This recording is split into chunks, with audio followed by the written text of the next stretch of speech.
Happy Tube Tuesday, everybody. It's me, Moon Pies, once again with your weekly dose of Tube Tuesday, brought to you by netstories.com and Moon Pies. Yes, Moon Pies. Now, no, Moon Pies isn't really a sponsor, but I had a few people ask over the past few months where the name Moon Pies comes from, and I guess people probably don't realize that that's actually, especially in this country where people may know moon pie, what a moon pie is. It's actually an established food dating back to 1917. It's a marshmallow sandwich, and it's marshmallow and graham cracker covered in chocolate. I guess it's like portable s'mores, something like that. I don't really eat them, but I figured I'd get them for this week because it relates to what I'm talking about this week, and that's about your YouTube username. And in the comment box below, even if you don't get through this video, I'd like you to put why you picked your name. People have many different reasons for why they picked certain usernames. Most of the time when they first get on YouTube, the first thing they do is they punch in a name and they realize, wow, this obvious name is gone. It's been gone since 2006. So they do have to come up with a new name, something that fits, that's original, that no one else on YouTube, the tens of hundreds of millions of people that have registered on YouTube before them have not registered, so it has to be that far original. I was lucky to be here in 2006, so I was able to get Moon Pies, which in my case, it wasn't a love for these Chattanooga tasting bakery goods, even though they're quite tasty. But actually, my last name, it was some people had a hard time pronouncing it, so some people would call me Moonshine, other people would call me Moon Pies. It was just easier for them. So Moon Pies was just like one of my probably many nicknames growing up, and it was available on YouTube when I was registering in 2006. So this week's lesson is on picking your YouTube username, and obviously, it's not as easy now as it was during the land grab when the website first got started, 2005, 2006. You do need to have an imagination, and you do need to realize there's a few rules that I think in picking out a name. One is you don't want to settle for whatever YouTube tries to give you, because let's say you are, Green Lizard, and you get back, well, Green Lizard isn't available, but Green Lizard 45723 is. You don't want to be that, because a lot of times these names where you have a big number at the end, people won't be able to type it. You also don't want to cheat with the characters. Like, let's say you want to be shoestring, and the word shoestring is obviously taken, but if you do a 0 instead of the O, maybe that does work. Well, yeah, that may work if you're trying to send someone a direct link, but when you tell people this is my YouTube channel name is Shoestring, but the O was a 0, people are going to forget and they're not going to go to your channel. So you want to try to pick a channel that's easy to brand and easy to remember. And obviously, easy to remember gets harder every passing day on YouTube. So a few tricks that you may want to employ when you're actually coming up with a username. It's probably too late, obviously. If you're watching this video, you probably already are registered to YouTube. So you already picked your brand, your name. But in case you want to have another channel, or you want to change your channel, or anything you want to do, these would be tips to apply. First,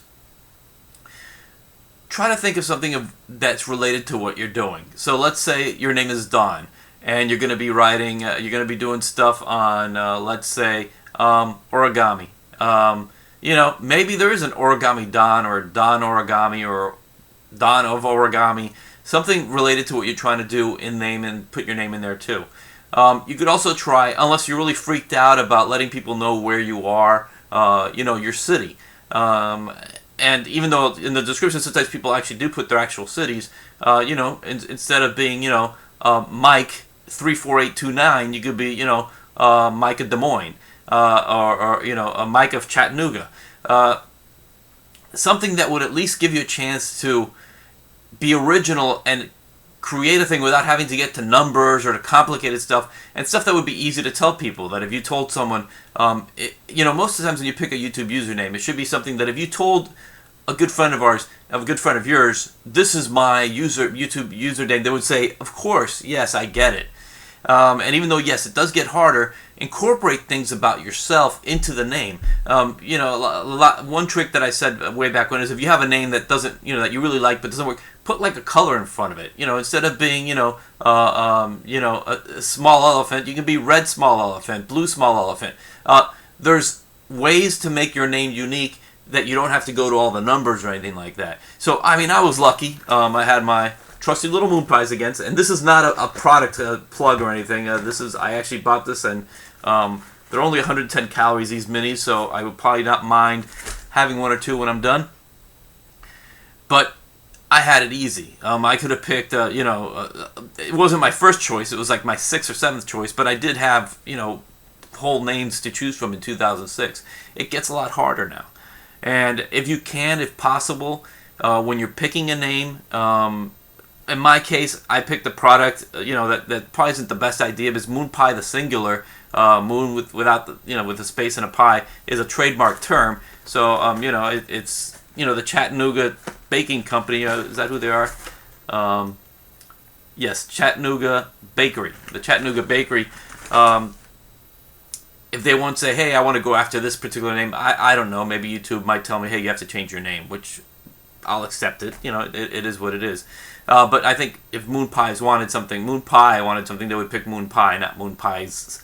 But you want to avoid stuff like that. Like, you don't want to have someone else's, trademark within your name.